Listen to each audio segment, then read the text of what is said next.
City న్యూస్కు స్వాగతం. కోనేరు సెంటర్లో ఛత్రపతి శివాజీ మహారాజ్ ఫౌండేషన్ ట్రస్ట్ ఆధ్వర్యంలో హిందూ సామ్రాజ్య దినోత్సవ వేడుకలు ఘనంగా జరిపారు. కోనేరు సెంటర్లో ఛత్రపతి శివాజీ మహారాజ్ ఫౌండేషన్ ట్రస్ట్ ఆధ్వర్యంలో హిందూ సామ్రాజ్య దినోత్సవ వేడుకలు ఘనంగా నిర్వహించారు. ఈ కార్యక్రమానికి ముఖ్య అతిథులుగా ఆర్ఎస్ఎస్ విభాగ ప్రచారక్ డి సునీల్జీ, విశ్వ హిందూ పరిషత్ రాష్ట్ర కార్యవర్గ సభ్యులు డాక్టర్ బృందావనం ధన్వంతరి ఆచారి, బీజేపీ కృష్ణా జిల్లా అధ్యక్షులు Guttikonda Rajababu, DCMS chairman Bandi Ramakrishna, Chhatrapati Shivaji Maharaj foundation trust president Nagalingam Ayodhya Ramachandrarao పాల్గొన్నారు. వక్తలు మాట్లాడుతూ ఛత్రపతి శివాజీ మహారాజు పట్టాభిషిక్తుడైన రోజుని యావత్ హిందూ సమాజం హిందూ సామ్రాజ్య దినోత్సవంగా జరుపుకుంటూ ఆనవాయితీగా వస్తుందని, ఛత్రపతి శివాజీ మహారాజు మొఘలు హిందువులపై చేసిన దాడులను ఎలా ఎదుర్కొన్నారు అనే విషయాలు ఛత్రపతి శివాజీ మహారాజు వారసులుగా మననం చేసుకోవలసిన అవసరం ఉందన్నారు. మొట్టమొదటిసారి సంధికి పంపించాడు. శివాజీ సంధికి ఒప్పుకున్నాడు. చాలామంది అనుకున్నారు, రే శివాజీ ఏం భయపడ్డా అని. అఫ్జల్ ఖాన్ కూడా చెప్పించాడు, శివాజీ నిన్ను చూసి భయపడ్డాడు, నీతో సంధి చేసుకుంటాడని. సంధి కోసం రావాలంటే మీ 1,60,000 సైన్యం వేరుగా ఉండాలి, మీరు మీతో పాటు 2 అంగరక్షకులు మాత్రమే, శివాజీతో పాటు 2 అంగరక్షకులు వస్తారని చెప్పాడు. అందరూ కలిసి వెళ్ళి దూరంగా వెళ్ళిపోయారు. శివాజీ తల్లి యొక్క ఆశీర్వాదం తీసుకొని సంధికి వెళ్ళాడు. అఫ్జల్ ఖాన్ అనుకున్నాడు, శివాజీని చూడంగానే అరే 5 అడుగులు ఉన్నాడు వీడు, దుంపదేగా పొట్టినాయలు, వీడారా ఇంతమంది ఏడిపించింది, ఈడా ఇన్ని సంవత్సరాలు ఏడిపిస్తా ఉంది, బీజాపూర్ సుల్తాన్ని ఇంత సంవత్సరాలు గడగడలు అడిచింది, 5 అడుగులు పొట్టోడా, ఒక్క కత్తి తీసి కుతికి మీద కోసేసి చచ్చిపోయేది అనుకుని అఫ్జల్ ఖాన్ మనసులో అహంకారంతో విర్రవీగుతున్నాడు. శివాజీ వస్తున్నాడు. దగ్గరికి వెళ్ళంగానే అఫ్జల్ ఖాన్ ప్రేమగా 6 అడుగులు ఉన్నాడు, శివాజీ 5 అడుగులు ఉన్నాడు. ప్రేమగా వాటేసుకుని ఎడం చేసి సంకలు పట్టుకుని పక్కన ఉన్న కత్తి తీసి శివాజీ మీద పొడవు పోయాడు. అంతే. ఎప్పుడైతే అఫ్జల్ ఖాన్ శివాజీని వాటేసుకుని మోసం చేసి కత్తి తీయబోయాడో లోపల ఉన్నటువంటి పులిగోర్లు ఒక్కసారి తీసి శివాజీ అఫ్జల్ ఖాన్ పొట్టలో పేగులు తీసి బయటపడిపోయింది. జగన్నాథపురంలోని జగన్నాథస్వామి ఆలయంలో కళ్యాణ మహోత్సవాలు అత్యంత వైభవంగా నిర్వహించారు. జగన్నాథపురంలోని జగన్నాథస్వామి దేవాలయంలో కళ్యాణ మహోత్సవాలు అత్యంత వైభవంగా నిర్వహిస్తున్నారు. 9వ తేదీ నుండి 11వ తేదీ వరకు జగన్నాథస్వామి కళ్యాణ మహోత్సవాలు నిర్వహించడం జరుగుతుందని ఆలయ ప్రధాన అర్చకులు బృందావనం సుధీర్ ఆచార్యులు తెలిపారు. ఇందులో భాగంగా మొదటి రోజున జల్లూరి రాంబాబు దంపతులచే ఎదుర్కోలోత్సవం జరిపారు. ఎదుర్కోలు ఉత్సవానికి పెద్ద సంఖ్యలో భక్తులు పాల్గొన్నారు. ఈ కార్యక్రమంలో కార్యనిర్వహణాధికారి గోవాడ వెంకటకృష్ణారావు, లంకిశెట్టి బాలాజీ, కోట భాస్కర్రావు, జల్లూరి రాంబాబు, చిన్నం గోవర్ధన్, మాదిరెడ్డి శ్రీ శైలేష్, జల్లూరి అనిల్ కుమార్, మాదిరెడ్డి అంజిబాబు తదితరులు పాల్గొన్నారు.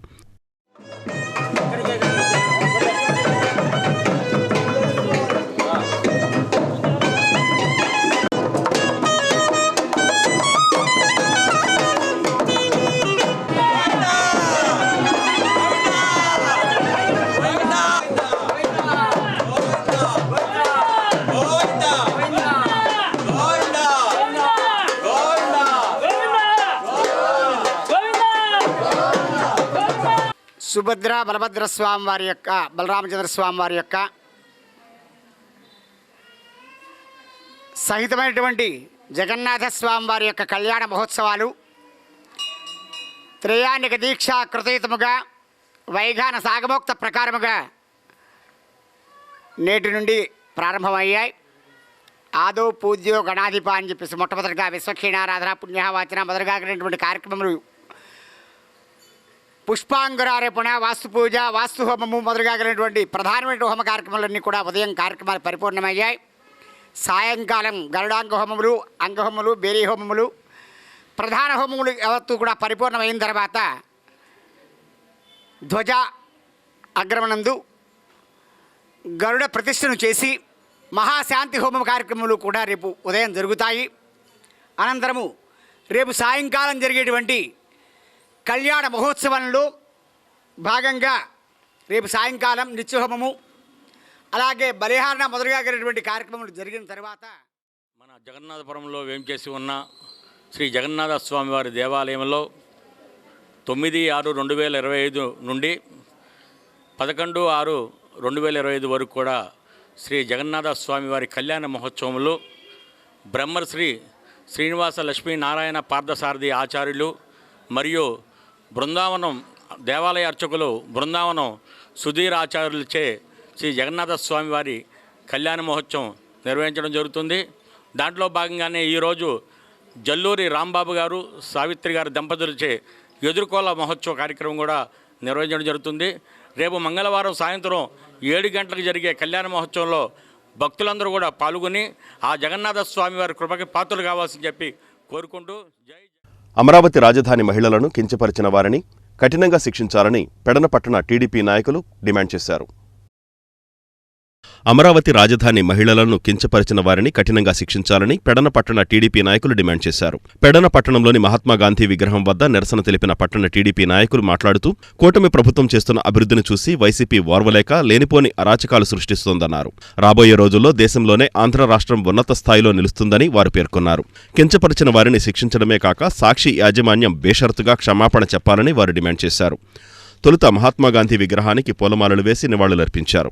టీడీపీ పట్టణ అధ్యక్ష కార్యదర్శులు ఎక్కల శ్యామలయ్య, వాహిబ్ ఖాన్, మున్సిపల్ మాజీ వైస్ చైర్మన్ అబ్దుల్ ఖయ్యూం, మహిళా నాయకురాలు ఖుర్షీద్ బేగం ఈ కార్యక్రమంలో తదితరులు పాల్గొన్నారు.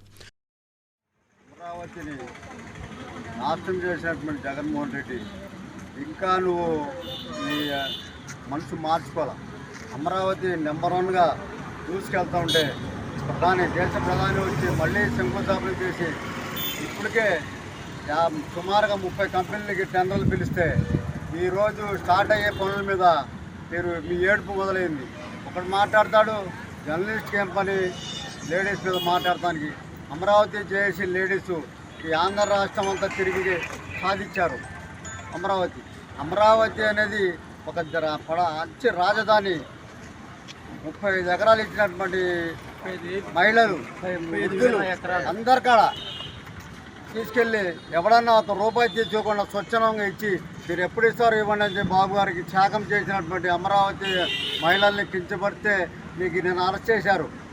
ఒకటేమో తాళాలేసి పారిపోయి ఉండవు, నువ్వు ఎక్కడికి వెళ్ళవు, నిన్ను కూడా అరెస్ట్ చేస్తారు, సమస్య లేదు దాంట్లో. తప్పనిసరిగా వైసీపీ నాయకులు కానీ వైసీపీ బ్లూ మీడియా కానీ ఎవరైనా సరే మీరు అనవసరంగా అవాకులు చివాకులు పాడారా, అవాకులు మాట్లాడారా, మిమ్మల్ని తప్పనిసరిగా అరెస్ట్ చేసి. అమరావతి అనే పదం దేవతలకు పరిపాలనలో సౌలభ్యం కోసం ఏర్పాటు చేసుకున్న పేరది. అమరావతి అంటేనే దేవతల రాజధానిగా వెలసిల్లిన మన చరిత్ర అది. ఆ చరిత్రకి పరమార్థం తెలుపుతూ మన చంద్రబాబు నాయుడు గారు కూటమి ప్రభుత్వ ఆధ్వర్యంలో ఆంధ్రుల రాజధాని అమరావతిగా బాసిల్లాలని, దేవతల ఆశీర్వాదం మన ఆంధ్ర రాష్ట్రానికి ఉండాలని ఆయన సంకల్పం చేసి ఈరోజు ఎంతో చక్కగా అమరావతిని ఆంధ్రుల రాజధాని అమరావతి అని వర్ధిల్లాలని సత్సంకల్పంతో వాళ్ళు చర్యలు ముందుకెళ్తుంటే ఎప్పుడు ఒకటే రోత. ఆ సాక్షి మీడియా అనే ఒక మీడియా అది ఒక మాట చెప్పాలంటే ఒకప్పుడు జగన్ అన్నాడు ఏదో 2-3 పేపర్లు విమర్శిస్తూ టిష్యూ పేపర్కి అది తక్కువ, టిష్యూ పేపర్కి ఇది ఎక్కువ అని. ఈరోజు నీ సాక్షి మీడియా పరిస్థితి ఏంటి? దేనికి ఎక్కువ దేని తక్కువ అది మీ విజ్ఞతకే వదిలేస్తున్నాం. రోత పుట్టించే మాటలు మీ మీడియా ముఖంగా మాట్లాడడం అనేది నేటి భావితరాలకు కానీ నేటి యువతకు కానీ హర్షించే అంశం కాదు. మీరు కొంచెం ఒళ్ళు దగ్గర పెట్టుకుని మీ మీడియాలో ప్రచురించాల్సివలసిందిగా ఏ చిన్న విషయమైనా సరే ఆంధ్రుల రాజధాని అమరావతి మాత్రమే, అంతేగాని వేశ్యల రాజధాని అనే పదాన్ని 100కి 100 ప్రతి ఒక్కళ్ళు ఖండిస్తారు. నీచంగా వైశ్య మహిళలు అని చెప్పి ఇంట్లో ఉన్న మహిళలను వాళ్ళ అధికారాల కోసం పోరాడుతూ ఉంటే వాళ్ళని వైశ్య మహిళలు అని మంచి పేరు పెట్టారు వాళ్ళు. అంటే ఆడవాళ్ళు అంటే ఎలా కనపడుతున్నారండి? ఇంతవరకు వాళ్ళని ఎందుకు అరెస్ట్ చేయలేదు? రోడ్డు మీదకి వచ్చి న్యాయ పోరాటం చేస్తే వాళ్ళని ఏమంటారండి? ఇలాంటి పేర్లు పెడతారా?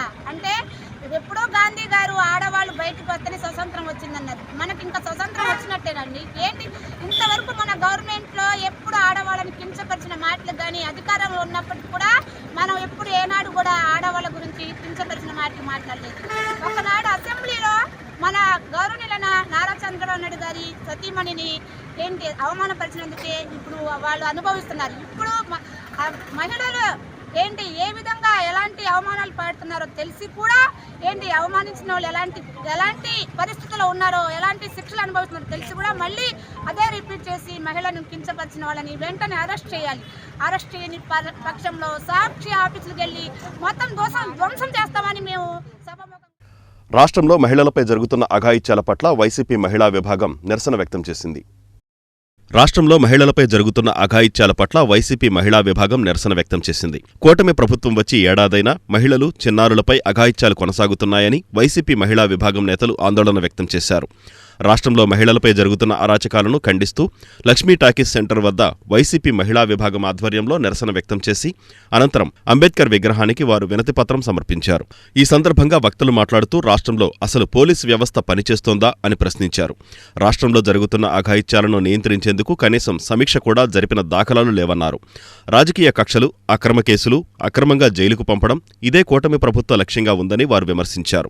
ఈ కార్యక్రమంలో వైసీపీ నగర అధ్యక్షుడు మేకల సుధాకర్, పార్టీ మహిళా విభాగం అధ్యక్షురాలు షాహీనా, మున్సిపల్ మాజీ చైర్మన్ శిలార్దాదా, పార్టీ నాయకులు శీలం బాబ్జీ, చిటికెన్ నాగేశ్వరరావు, బొర్రా విఠల్, మాజీ మేయర్ మోకా వెంకటేశ్వరమ్మ, మాజీ డిప్యూటీ మేయర్ కవిత, కార్పొరేటర్ రాసంశెట్టి వాణిశ్రీ, ఏఎంసీ మాజీ చైర్మన్ అచ్చాబా తదితరులు పాల్గొన్నారు.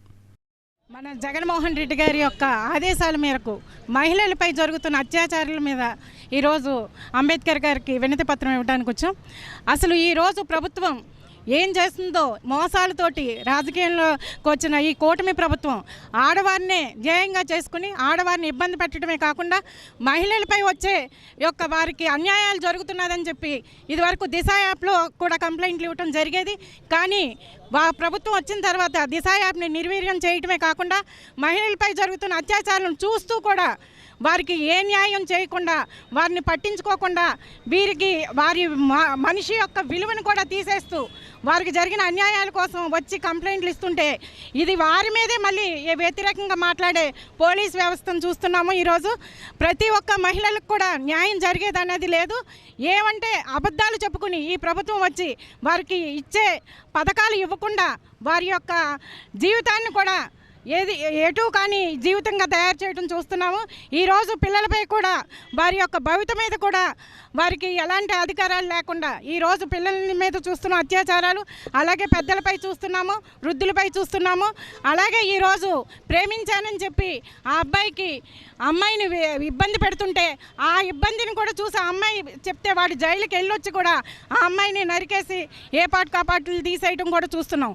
ఇలా కాకుండా అసలు ఈరోజు హోమ్ మినిస్టర్గా ఉన్న ఒక లేడీ మహిళ ఈరోజు ఎలాంటి పరిపాలన చేస్తుందో మనం చూస్తున్నాం. ఈరోజు మహిళల మీద జరుగుతున్న అరాచకాల గురించి చిన్న పిల్లలు సైతం చూడకుండా ఈరోజు జరుగుతున్న అరాచకాలు దాని గురించి అన్నింటికి మేము అందరం మా వైఎస్ఆర్ పార్టీ నుంచి ఖండిస్తూ ఈరోజు అంబేద్కర్ గారికి మెమరాండం ఇవ్వడం జరుగుతుంది. ఈరోజు నుంచి చూసుకుంటే గడిచిన సంవత్సరం నుంచి చూసుకున్నా టీడీపీ గవర్నమెంట్ వచ్చినప్పటి నుంచి ఇంకా అరాచకాలు ఎక్కువ పెరిగిపోయినాయి. చిన్నపిల్లలని లేకుండా ఏమీ లేదు. మనం ఇక్కడ చూసుకుంటే మచిలీపట్నంలో చూసుకున్న పంపుల చెరువు దగ్గర 8 సంవత్సరాల పాపను కూడా ఎత్తుకెళ్ళి అంత కిరాతకంగా అంత అత్యాచారం చేసినా ఇప్పటివరకు ఏం న్యాయం చేశారో కూడా ఇప్పటికీ ఎవరికి తెలియదు. అసలు ఏం చేస్తున్నారో కూడా తెలియదు. మా ఇప్పుడు బెల్ట్ షాపులను పెట్టి ఆడవాళ్ళని ఎంత ఇబ్బంది పెడుతున్నారు. ఈరోజు పోతేపల్లి సెంటర్లో మెయిన్ సెంటర్లో జ్యువెలరీ పార్క్ దగ్గర కూడా బెల్ట్ షాపు మెయిన్ సెంటర్లో పెట్టారని ఆడవాళ్ళు సైతం ఇంట్లోంచి బయటికి వచ్చి ధర్నాలు చేసి హోంమంత్రి గారు స్వయంగా బందరు వచ్చినప్పుడు కూడా వాళ్ళు వెళ్ళి మెమరాండం ఇచ్చారు వాళ్ళకి. ఈ బెల్ట్ షాప్ వల్ల మాకు చాలా ఇబ్బందిగా ఉందండి, మేము ఆడవాళ్ళు తిరగలేకపోతున్నాం అని చెప్పినా ఇప్పటి వరకు హోంమంత్రి గారు ఏం యాక్షన్ తీసుకోలేదు. అదే గడిచిన 2 రోజులకి మళ్ళీ మహిళలు బయటికి వచ్చి మళ్ళీ ధర్నాలు చేశారు. పోతిపల్లి దగ్గర మాకు ఇబ్బందిగా ఉందండి, బెల్ట్ షాపులు తీయండి అని చెప్పి. ఇది ఈరోజు ఆడవాళ్ళకున్న గౌరవం. ఈ గవర్నమెంట్లో ప్రతి ఒక్క మహిళ దీన్ని గమనించాలి. జగన్ గారు ఉన్నప్పుడు ఎంత గౌరవంగా బతికామన్నది గుర్తుంచుకోవాలి. ప్రతి ఒక్కళ్ళు మన అంబేద్కర్కి ఫోటోకి మనం మెమోరాండం ఇవ్వటం అనేది ఈరోజు రాష్ట్ర వ్యాప్తంగా కూడా జిల్లా కేంద్రాల్లో పిలుపునివ్వడం అనేది మన జగన్మోహన్ రెడ్డి గారు చేసి ఉన్నారు. దానికి మనం జగన్మోహన్ రెడ్డి గారికి ముందుగా మహిళా విభాగం నుంచి ధన్యవాదాలు తెలియజేయాల్సిన అవసరం ఎంతైనా ఉంది. ఈ రోజున టీడీపీ ప్రభుత్వం, కూటమి ప్రభుత్వం అధికారంలోకి వచ్చిన తర్వాత ఏ రకమైనటువంటి మహిళలకి రక్షణ లేని పరిస్థితి కనబడతా ఉంది. ఈ రక్షణ కల్పించాలి అని చెప్పేసానంటే మద్యం షాపులు ఏరులై పారించే పరిస్థితి కనబడతా ఉంది. ఆ రోజు గాంధీ మహాత్ముడు చెప్పాడు, మహిళ ఒంటరిగా అర్ధరాత్రి నిర్భయంగా తిరిగిన రోజే మన దేశానికి స్వతంత్రం వచ్చింది అని చెప్పేసని ఆ రోజు గాంధీ గారు చెప్పిన మాట ఇప్పటికీ కూడా నెరవేరలేని పరిస్థితి కనబడతా ఉంది. ఈ ప్రభుత్వం అధికారంలోకి వచ్చిన తర్వాత 3 సంవత్సరాల పిల్లల దగ్గర నుంచి 60 సంవత్సరాల వృద్ధుల వరకు కూడా అత్యాచారాలు జరుగుతూ ఉన్నాయి.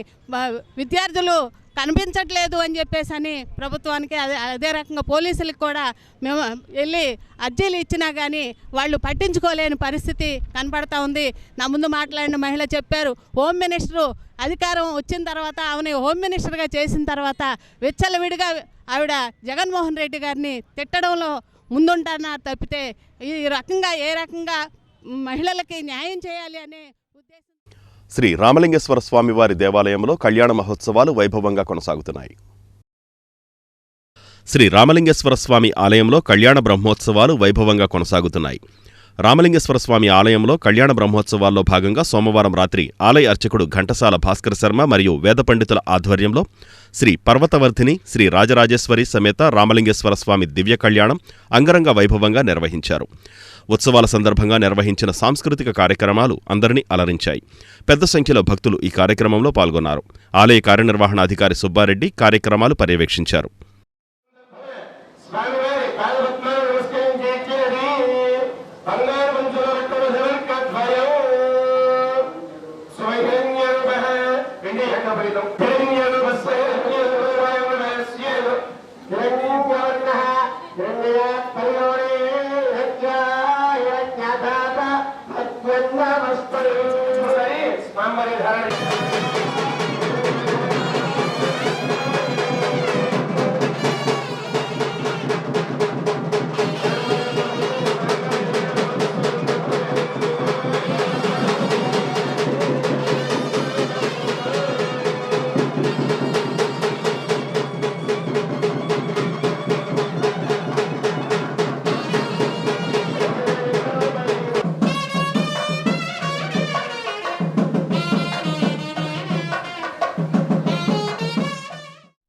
మచిలీపట్నం రాబర్ట్సన్పేటలో వేయించేసినటువంటి పర్వతవర్ధిని రాజరాజేశ్వరి సమేత రామలింగేశ్వర స్వామివారి యొక్క దేవస్థానంలో కళ్యాణ బ్రహ్మోత్సవాలు అత్యంత వైభవంగా జరుగుతున్నాయి.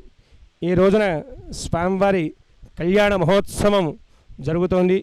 ఇంకొద్దిసేపట్లో స్వామివారికి సుముహూర్తం జరుగుతుంది. అలాగే రేపు సాయంకాలం స్వామివారికి రథోత్సవం ఉంటుంది. ఎల్లుండి ఊరేగింపు కార్యక్రమం ఉంటుంది. ఆ మరుసటి రోజున స్వామివారికి పవళింపు సేవ. ఈ కళ్యాణ మహోత్సవాలకి అందరూ కూడా భక్తులంతా కూడా విచ్చేసి స్వామివారి కళ్యాణ మహోత్సవాన్ని తిరిగించి పర్వతవర్ధిని రాజరాజేశ్వరి సమేత రామలింగేశ్వర స్వామివారి యొక్క సంపూర్ణ అనుగ్రహాన్ని పొందగలరు. హర నమః పార్వతీపతయే హర హర మహాదేవ్. మున్సిపల్ ప్రధాన పార్కులో ఏర్పాటు చేసిన మహిళల జిమ్, పిల్లల క్రీడా పరికరాలు త్వరలో ప్రారంభమవుతాయని మున్సిపల్ కమిషనర్ బాపిరాజు తెలిపారు. మున్సిపల్ ప్రధాన పార్కులో ఏర్పాటు చేసిన మహిళల జిమ్, పిల్లల క్రీడా పరికరాలు త్వరలో ప్రారంభమవుతాయని మున్సిపల్ కమిషనర్ బాపిరాజు తెలిపారు. దివి ల్యాబొరేటరీ సంస్థ 30 లక్షల రూపాయల వితరణతో ఏర్పాటు చేసిన వీటిని త్వరలో అందుబాటులోకి తెస్తామన్నారు. రాష్ట్ర మంత్రి కొల్లు రవీంద్ర సూచనల మేరకు ప్రధాన పార్కులో అన్ని సదుపాయాలు కల్పించి అభివృద్ధి చేస్తున్నట్లు ఆయన వివరించారు. మచిలీపట్నం నగరపాలక సంస్థకు సంబంధించినటువంటి ప్రధానమైనటువంటి పార్కు మున్సిపల్ ఆఫీసు పక్కన ఉన్నటువంటి కేబీకే పార్కులో డివీస్ సంస్థ వారి సౌజన్యంతో పిల్లలకు అవసరమైనటువంటి అదేవిధంగా మహిళలకు ఉపయోగపడేటువంటి జిమ్ము, ఇతర ఆట పరికరాలు కూడా సమకూర్చడం జరిగింది. త్వరలోనే అవన్నీ కూడా ప్రజలకు అందుబాటులోకి తీసుకురావడానికి గౌరవ మంత్రివర్యులు శ్రీ కొల్లు రవీంద్ర గారి ఆధ్వర్యంలో తీసుకోవడం జరుగుతుంది. బీచ్ ఫెస్టివల్పై వైకాపా నాయకులు ఎన్ని దుష్ప్రచారాలు చేసినా ప్రజలు బీచ్ ఫెస్టివల్ను విజయవంతం చేశారని తెలుగుదేశం పార్టీ నాయకులు అన్నారు. బీచ్ ఫెస్టివల్పై వైసీపీ నాయకులు ఎన్ని రకాలుగా దుష్ప్రచారం చేసినా ప్రజలు విజయవంతం చేశారని తెలుగుదేశం పార్టీ నాయకులు పేర్కొన్నారు. సోమవారం తెలుగుదేశం పార్టీ కార్యాలయంలో విలేకరులతో సీనియర్ నాయకుడు గొర్రెపాటి గోపీచంద్ మాట్లాడుతూ వైసీపీ నాయకులు మసులా ఫెస్ట్ విజయవంతం అవడం చూసి ఓర్వలేకపోతున్నారని విమర్శించారు. బందరు చరిత్రలో మసులా ఫెస్ట్ చిరస్థాయిగా నిలిచిపోతుందని, ఫెస్టుకు మూలకారకుడు రవీంద్రకే ఈ ఘనత దక్కిందన్నారు. వైసీపీ నాయకులు ఇలాంటి ఉత్సవాలను ఎన్నడూ నిర్వహించలేదని, మచిలీపట్నం అభివృద్ధిని భ్రష్టు పట్టించారని మండిపడ్డారు. జిల్లా తెలుగు రైతు అధ్యక్షుడు గోపు సత్యనారాయణ మాట్లాడుతూ పేర్ని నాని తన స్వార్థం కోసం పనిచేశారే తప్ప మచిలీపట్నం నియోజకవర్గ అభివృద్ధి కోసం ఏనాడూ పాటుపడలేదన్నారు. కార్యక్రమంలో తెలుగుదేశం పార్టీ పట్టణ అధ్యక్షుడు లోగిశెట్టి వెంకటస్వామి, ప్రధాన కార్యదర్శి బచ్చుల అనిల్ కుమార్, తెలుగుదేశం పార్టీ మండల ప్రధాన కార్యదర్శి కాటం మధుసూదనరావు, తెలుగుదేశం పార్టీ జిల్లా ప్రచార కార్యదర్శి పివి ఫణికుమార్, నాయకులు గుమ్మడి విద్యాసాగర్, తురక బాలాజీ తదితరులు పాల్గొన్నారు. బందరు యొక్క ప్రతిష్ట ఇనుబడించే విధంగా బందరుకు వచ్చే అన్ని మార్గాలు కూడా ఏ మార్గం చూసినా బందరు బందరు బందరు మారుమోగిపోయింది. నిజంగా బందరుకి ఇంత ప్రాముఖ్యత గతంలో బ్రిటిష్ కాలంలో ఉండేదేమో కానీ మధ్యకాలంలో మర్చిపోయారు. ఒక పెద్ద పల్లెటూరుగా మిగిలిపోయింది. దీనికి కారణం బందరు లోటు కాదు. ఖచ్చితంగా నా అనుభవ ప్రకారం కాంగ్రెస్ పార్టీ కానీ ఇంకో పార్టీ కానీ ప్రజాప్రతినిధులు ఈ బందరును పట్టించుకోకుండా తమన గురించి తాము పట్టించుకోవటమే చేశారు తప్ప బందరు గురించి ఎవ్వరూ పట్టించుకోరా. మరి ఈ రోజున ఆ లోటును భర్తీ చేయటానికి, తిరిగి బందరుకి గత వైభవాన్ని తిరిగి తీసుకురావటానికి, బందరు యొక్క ప్రాముఖ్యతను భారతదేశం యావత్తూ కూడా బందరు బందరు బందరు అనే విధంగా గర్వించదగే విధంగా తీర్చిదిద్దినటువంటి కొల్లు రవీంద్రకి బందరు ప్రజలు అందరి తరఫున ఆయనకి అభినందనం, శుభాభివందనం, ఆయనకి కృతజ్ఞతలు తెలియజేస్తున్నాం. సుమారు ఈ 4 రోజుల పాటు వేసవి సెలవుల్లో జరిగిన బీచ్ ఫెస్టివల్లో వింత అనుభవాలు చోటు చేసుకున్నాయి. నాకు అసలు కొన్ని విషయాలు చూస్తూ ఉంటే ఆశ్చర్యపోయాను అన్నమాట. నేను నిజంగా మేము ఉంది బందర్లోనేనా అనే అనుమానం అప్పుడప్పుడు గిల్లి చూసుకోవాల్సిన పరిస్థితి వచ్చింది. అది మరో లోకం. జగదేక వీరుడు అతిలోక సుందరిలో అది మరో లోకంలాగా బందర వాళ్ళకు కూడా ఇది మరో లోకం అనిపించింది. మరి అన్ని రకాల ఆటల పోటీలు, దీనిలో ముఖ్యంగా వాలీబాల్. మన గ్రామంలో ఉత్సవాలు జరిగితే ఆ ఊళ్ళో వాళ్ళందరూ కూడా ఎలా వస్తారో, అలాగే బీచ్లో ఉత్సవాలు జరుగుతుంటే ఈ నియోజకవర్గాల గ్రామాలు అందరూ అంటున్నారు, ఏమండి ఏ పండుగలకు కూడా మా ఇంటికి కూడా ఎంతమంది మా చుట్టాలందరూ కూడా రాలేదు, ఈ ఫెస్టివల్ జరుగుతుందని చెప్పేసానని వచ్చి నాకు 10,000 ఖర్చు అయిపోయిందని, మా కుటుంబంలో 15,000 ఖర్చు అయిందని చెప్పేసానని కుటుంబంలో వాళ్ళు చెప్తున్నారు, కుటుంబ యజమాని చెప్తున్నారు. ఇలా 4 రోజులు బట్టి వాళ్ళందరూ కూడా ఉండిపోయారు అని అంటే హైదరాబాద్ నుంచి వచ్చారు, తర్వాత విజయవాడ నుంచి వచ్చారు, మా అబ్బాయి బెంగళూరులో ఉంటున్నారు, మా అమ్మాయి బెంగళూరులో ఉంటుందని చెప్పేసి అని చెప్తుంటే అది కరెక్ట్గా జరిగినటువంటి యథార్థం. అది ఎన్ని లక్షల మంది వస్తున్నారని అంటే దానికి మన కొల్లు రవీంద్ర గారు వేసినటువంటి పునాది 2003లో ఆ రోజున వాళ్ళ మామగారు పెదబాబు గారు ఆ రోజున కృష్ణా నదిలో అక్కడ పెట్టడం మంగినపూడి బీచ్లో స్టార్ట్ చేశాడు ఆయన. తర్వాత 10 సంవత్సరాలు అసలు ఏమీ లేదు, శూన్యం. 2014 వరకు కూడా ఏమీ లేదు. తర్వాత 2018లో మళ్ళీ రవి గారు వచ్చిన తర్వాత మళ్ళీ పెట్టారు. మళ్ళీ ఇప్పుడు రవి గారు కూడా దాన్ని వనరుల్లో తీసుకెళ్లాలని అనే భావంతో ఎంత భారీగా చేసినటువంటి పరిస్థితి ఒక్క దానితోనే కాకుండా అన్నీ కూడా అటు ఆటలు కానివ్వండి, ఇటు జబర్దస్త్ టీం కానివ్వండి, ఇటు సాంస్కృతిక కార్యక్రమాలు కానివ్వండి, అన్నీ కూడా చేసుకుంటూ ఈ 4 రోజులు ఎంతో చేసినటువంటి ఈ మన బీచ్ ఫెస్టివల్. అలాగే ప్రతి కమిటీ కూడా తక్కువ కాలంలో మాకు సమయం ఇచ్చారు మంత్రి గారు. 1 రోజు 2 రోజుల ముందు ఇచ్చినా కానీ బాధ్యతగా వ్యవహరించారు అందరూ. ఒక్కళ్ళని చెప్పడా కాదు, తెలుగుదేశం పార్టీ కుటుంబ సభ్యులు అందరూ కూడా, కూటమి ప్రభుత్వం, జనసేన, బీజేపీ అన్నీ కూడా కలిపి చాలా చక్కగా ఆర్గనైజ్ చేశారు. వాళ్ళకి కూడా పేరున ధన్యవాదాలు తెలియజేస్తున్నాను.